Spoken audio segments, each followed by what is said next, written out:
자, 지금부터 현대 아이오닉 이 하이브리드 모델이 가장 큰 장점을 발휘할 수 있는 시내 연비를 직접 측정을 해볼 겁니다. 현재 월요일 아침 출근 시간대고요. 그리고 여의도를 출발을 해서 마포대교를 지나 연세대학교 그리고 홍익대학교 이렇게 거쳐서 시내 구간을 약 30분가량 주행을 하면서 연비가 어느 정도 나오는지 확인을 해보도록 하겠습니다. 참고로 오늘 아침에 분당을 출발해서 여의도까지 거의 한 100분 정도 이 막히는 길을 뚫고 주행을 해서 왔는데요. 그때 제가 찍어본 평균 연비는 딱 리터당 20km 전후로 왔다 갔다 하면서 왔어요. 19.9에서 20.4 사이를 왔다 갔다 하면서 왔거든요. 근데 지금 저희가 카메라 설치한다는 작업하면서 좀 많이 서 있어서 연비가 현재는 17.7까지 내려가 있고, 잠시 지금부터 연비를 다시 한번 리셋을 해서 재보도록 하겠습니다. 자, 일단 연비는 리셋을 했고요. 이게 좀 안타까운 게, 보통 요즘 차들은 트립 A, 트립 B를 나눠가지고 각각의 연비를 독립적으로 측정할 수 있는 기능들이 있는데, 이 차는 그냥 전체 하나밖에 측정할 수밖에 없는 그런 시스템을 가지고 있어서 시내 연비할 때 따로 재주고 고속 연비할 때 따로 재주고 뭐 이렇게만 해야지 될 것 같아요. 저희 전체 누적이랑 구간별 이 스플릿을 따로 보고 싶었는데 그거는 좀 어려운 상황입니다. 자, 지금은 배터리 충전량은 중간 정도. 재밌는 거는 배터리 충전량이 상위 한 80% 이상 차는 거는 아직 제가 본 적이 없어요. 지금 차를 운전하면서. 이게 좀 아쉬운 부분이 있어요, 진짜. 전기를 충전하는 거는 운전자의 의지대로 컨트롤할 수 있는 방법이 없어요. 전기를 쓰는 거는 어느 정도 좀 컨트롤할 수 있는 능력이 생기거든요. 운전자가 스포츠 모드를 놓는다거나 엑셀 페달을 깊게 밟아서 모터를 회전시킨다거나 이런 식으로 해서 전기를 쓰는 건 컨트롤할 수 있는데, 적극적으로 저 배터리를 충전할 수 있는 기능은 지금 이 차에는 들어가 있지가 않아요. 근데 다른 경쟁 모델 중에서는 굉장히 적극적으로 충전 모드를 지원하거나, 아니면은 폭스바겐에서 나오는 GT2 같은 경우에는 아예 그냥 차징 모드가 별도로 있어서 거의 완충으로 원하면은 운전자가 충전을 풀로 해놓을 수 있는 그런 기능도 지원을 하는데, 충전 면에서는 운전자가 개입할 수 있는 부분들이 없다라는 게 조금 아쉬운 부분입니다. 차량들이 많기는 하지만 가다서라 할 정도는 아닙니다.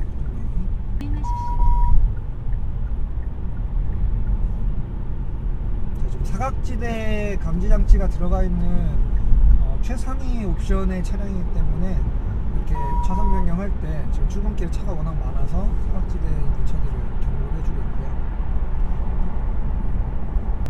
지금 속도가 60 조금 넘는 속도인데 현재 엔진은 완전히 잠들어 있고, 온전히 모터의 힘으로만 100% 모터의 힘에 의존해서 EV 모드로 달리고 있습니다. 그래서 이제 지금 연비가 급 상승하고 있어요. 표시되는 연비가 리터당 16km를 넘어섰습니다.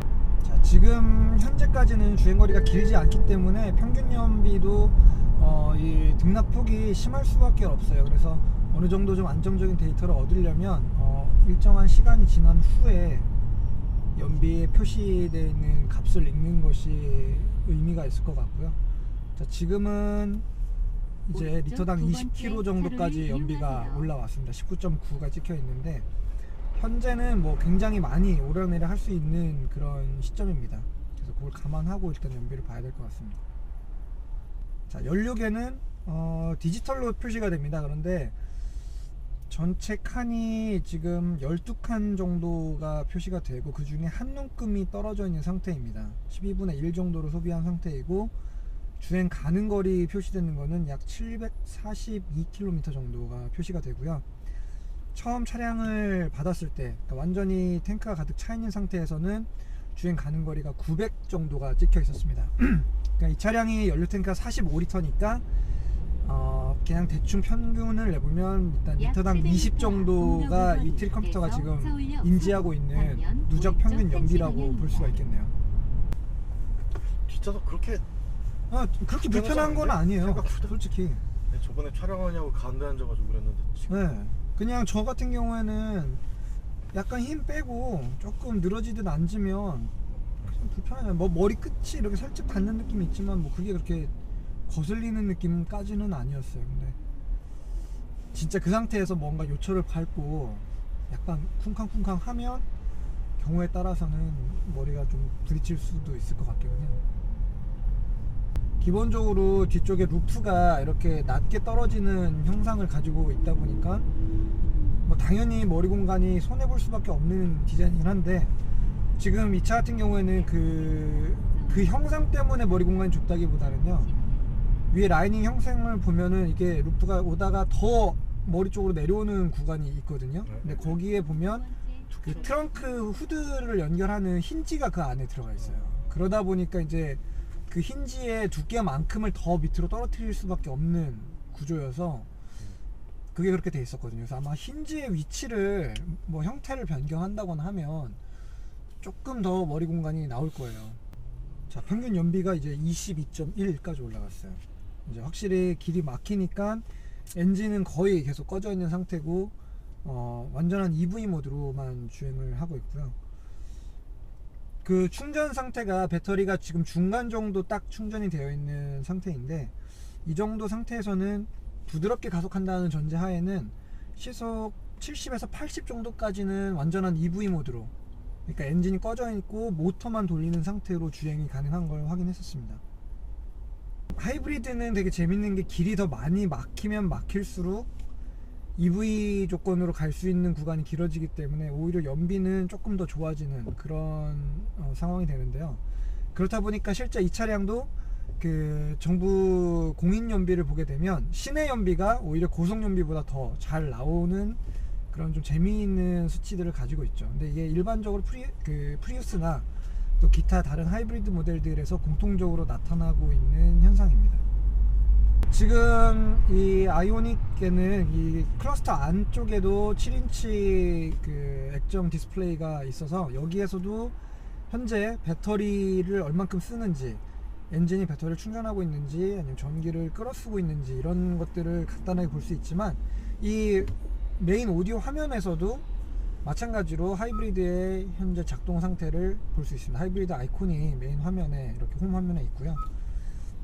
자, 현재 나와 있는 누적 연비, 제가 아까 리셋한 이후에 나오고 있는 연비가 이렇게 나오고 있고, 에코 드라이빙 점수표가 있습니다. 이 운전자의 성향이, 운전 스타일이 얼마만큼 친환경적인가에 따라서 저도 지금 하나 둘 셋 넷 8칸 중에 아직 2칸은 마저 채우지를 못했습니다. 그래서 지금 이렇게 표시가 되고, 에너지 흐름도라고 해서 전기가 어떻게 움직이고 있는지, 엔진에서 바퀴로, 그리고 또 바퀴에서 뭐 모터를 통해서 배터리를 충전을 하는지, 아니면은 엔진을 쓰지 않고 배터리에서 전기를 빼서 모터를 돌려서 쓰는지, 이런 것들이 나오는 흐름도가 표시가 됩니다. 각각 기능들은 다시 클릭을 하게 되면 더 자세한 정보들을 제공하게 됩니다. 지금 연비 같은 경우에는 저희가 출발한 지 20분 정도 됐나 보네요. 그래서 지난 20분, 30분까지의 누적 그 데이터량이 2분 단위로 이렇게 그래프가 표시가 되고 있습니다. 그래서 많이 막혀서 서 있을 때에는 오히려 연비가 굉장히 좋게 30 이상으로 나왔었고요. 조금 가속을 요하는 그런 구간들에서는 휘발유 엔진이 켜지면서 연비가 떨어지는 것들을 볼 수가 있습니다. 에코 드라이빙 점수도 이거는 그냥 화면만 크게 나오는 그 정도 수준이네요. 그리고 에너지 흐름도, 네, 지금 보면 제가 지금 부드럽게 감속을 하고 있으니까 바퀴에서 다시 배터리를 충전하는 쪽으로 전기가 이동을 하는 그런 그림들이 나오고요. 지금 현재는 아무 페달 밟지 않고 그냥 크리핑 상태를 유지하고 있습니다. 이때는 배터리에 있는 전기를 가지고 모터를 돌려서 엔진 힘에 의존하지 않고 모터로만 차를 앞으로 밀어주고 있는 이런 상황이 됩니다. 자, 차가 완전히 정지되면 흐름이 이제 없어지게 되죠. K5는 나무도 돼 있었는데. 아, 에코 드라이빙. 지금 요거는 이제 단순하게 이 뭐 나무가 막 자라는 것도 있고 꽃이 막 크는 것도 있고 뭐 친환경적인 어떤 그런 이미지를 많이 쓰고 있는데, 이 아이오닉은 그냥 아주 솔직 담백하게 딱 바 그래프 형태로 해서 전체 꽉 채울 수 있는 이것도 일종의 어떤 배터리를 충전하는 것 같은 그런 시각적인 효과를 가지고 있는 것 같아요.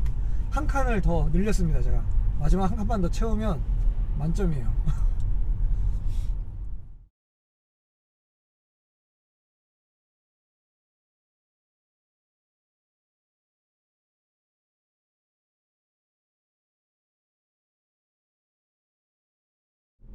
지금 앞에 프리우스, 아이오닉, 뒤에 프리우스, 하이브리드 차가 세 대가 연달아 달리고 있어요. 그 하이브리드 차를 운전해서 그런지는 모르겠지만 유독 오늘 아침에 여의도까지 오는 길에서도 굉장히 저런 하이브리드 모델들을 많이 봤어요. 그래서 생각보다 하이브리드를 타시는 분들이 많이 있구나. 그러니까 수입 차종, 뭐 국산 차종 불문하고 생각보다 길거리에서 하이브리드들을 많이 볼 수가 있었습니다.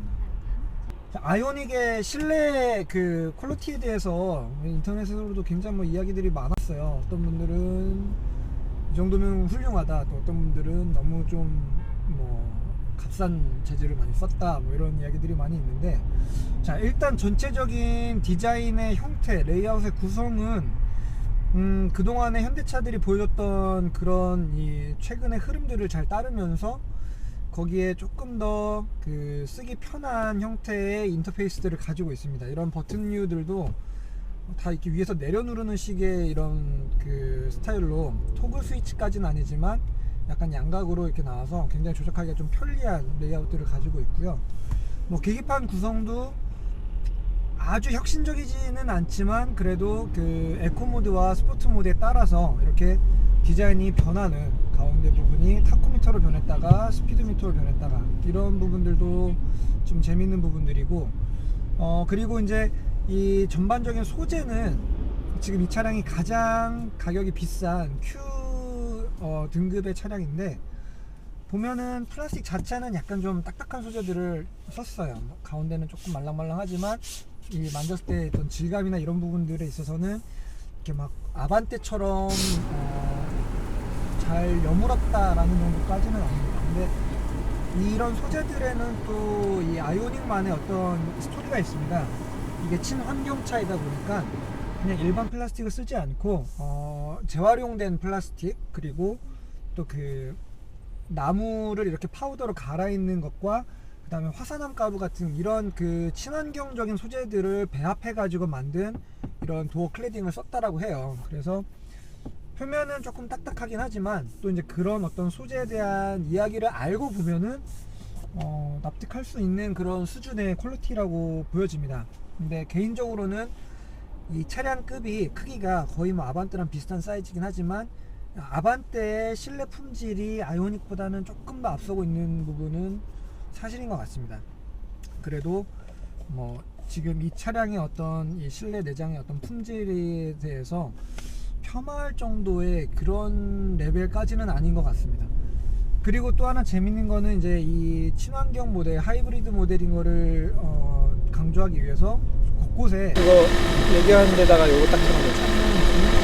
드라이브라는 이름으로 이 친환경 모델들에 대한 컨셉을 유지를 하고 있는데요. 왼쪽에 있는 이 소품구나 센터 클러스터 주변을 둘러싸고 있는 베젤, 그리고 또 여기 시동 버튼 주변, 이 공조장치 이런 부분에 다 조그맣게 그 파란색 베젤을 무광으로 둘러. 여기도 파란 베젤이 있네요. 네. 약간은 좀 스포티하면서도, 그리고 이제 이 차량이 보통 차량이 아니라 이 하이브리드 모델이다라는 거를 은연중에 좀 자랑을 많이 하고 있는 그런 디자인 컨셉을 가지고 있는 것 같습니다. 그리고 이 기어레버 주변에도 버튼들을 이렇게 많이 나열하지 않고요, 꼭 필요한 버튼들만 좌우에 딱딱 3개씩 배열을 했습니다. 그래서 모든 버튼들은 주행 중에 쉽게 접근하는데 아무런 문제가 없고, 또 버튼의 크기들도 조금 더 큼직큼직하게 만들어 가지고 전체적으로는 이 휴먼 인터페이스로는 굉장히 좀 좋은 점수를 줄 수 있는 그런 실내를 가지고 있습니다. 실내 공간은요, 이 공간이야말로 지금 굉장히 뜨거운 감자인데, 일단 앞좌석은 제 176 신장 기준으로는 뭐 운전 자세를 편하게 잡는데 전혀 무리가 없고요. 그리고 뒷좌석 부분에 대해서는 잠시 후에 뒷좌석에 타서 다시 한번 알려드리도록 하겠습니다. 그리고 이 아이오닉은 역시 하이브리드 모델답게 이 곳곳에 전기를 아끼기 위한 그런 재미있는 아이디어들이 보입니다. 일단 공조 장치를 보시게 되면 다른 차량에서는 좀 찾아보기 힘든 버튼이죠. 드라이버 온리라는 버튼이 있어요. 그래서 이 버튼을 누르게 되면 오로지 운전자 혼자 운전할 때 기준으로 이 송풍구의 바람을 이쪽 두 개에서만 뽑아내게 됩니다. 그래서 조수석이라든지 뒤쪽에 있는 벤트들은 전기를 아끼기 위해서 작동을 안 하게 되죠. 그래서 효율적으로 이 전기를 컨트롤할 수 있는 그런 기능을 가지고 있고요. 그리고 이렇게 선바이저에 있는 그 화장 거울 있잖아요. 이런 것들도 보면 보통 차량들은 이걸 열면 바로 불이 켜지게 되어 있는데 별도의 이 스위치를 달아서 전기를 굳이 안 써도 되는 때에는 작동을 안 하게끔 하는 이런 기능들까지도 담아냈습니다. 굉장히 재미있는 이런 아이디어인 것 같아요. 근데 이 모터 소리는 네, 뭐 이게 하이브리드 차량들은 어쨌든 다 모터로 구동을 하고, 그리고 브레이크 페달을 약하게 밟을 때는 그 제동 회생 에너지를 만드는 발전기의 소음이 나는 거는 어쩔 수 없는데, 제 생각에 이것도 조금 시간이 지나면은 아마 이 사운드 튜닝이 될 것 같아요. 이 모터도 각 브랜드가 추구하는 어떤 소리에 따라서 우리 엔진 사운드도 메이커들마다 약간의 톤이 다르듯이 그런 시점이 언젠가 오지 않을까 싶어요. 근데 지금은 모터 소리들이 다 대부분 비슷해요. 그 지하철 이렇게 출발할 때 나는 소리랑 비슷하게 윙 하고 갔다가 멈출 때는 찡 하고 멈추고. 근데 이것도 약간 좀 소리를 다르게 사운드 튜닝을 하면은 되게 좋은 또 셀링 포인트가 되지 않을까 싶기도 해요. 자, 지금 학교 앞을 배기가스를 하나도 뿜지 않고 안전한 전기차 모드로 조용히 지나가고 있어요.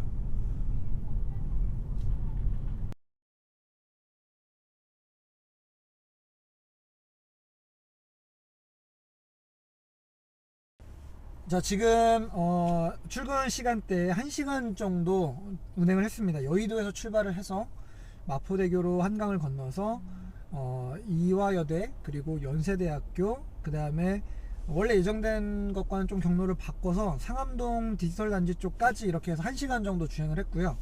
그 결과 누적 연비는 리터당 20.5 정도를 마크를 했습니다.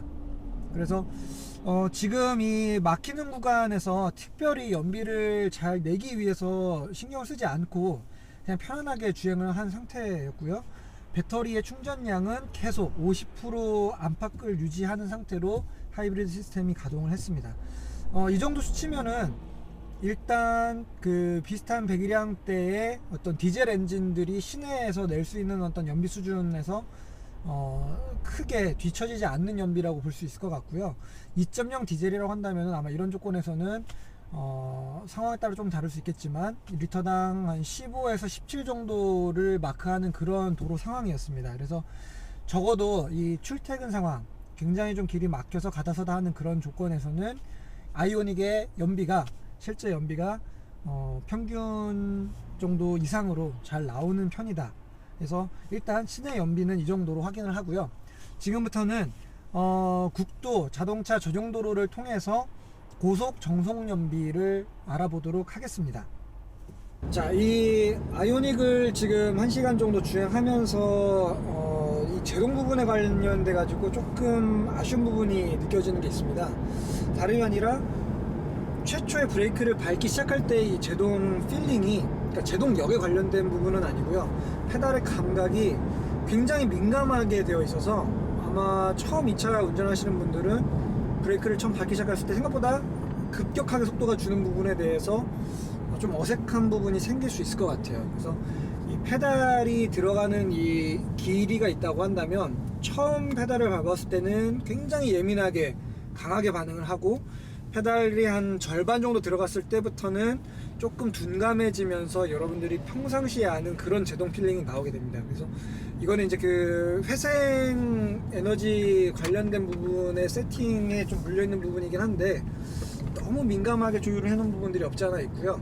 그리고 또 하나는 완전한 EV 모드로 달릴 때 이렇게 정지하는 이런 구간에서 기어가 2단으로 물리다가 마지막 정지 직전에 1단계가 딱 들어가면서 차가 잠깐 앞으로 강하게 튀어나가는 현상이 좀 있어요. 그래서 신호 앞에서 정지할 때 거의 정지하기 전에는 브레이크 페달을 조금 더 강하게 밟아줄 필요가 있습니다. 자칫하면 2단 기어에서 1단 기어로 물리면서 토크가 조금 증대되면서 차가 거의 멈출 듯 하다가 다시 조금 가속하는 이런 느낌의 그 제동 특성을 가지고 있습니다. 이런 것들은 좀 유념을 할 필요가 있는 부분들인 것 같고, 가능하다면 차후 모델에서는 조금 더 개선을 하면 좋을 부분들인 것 같습니다.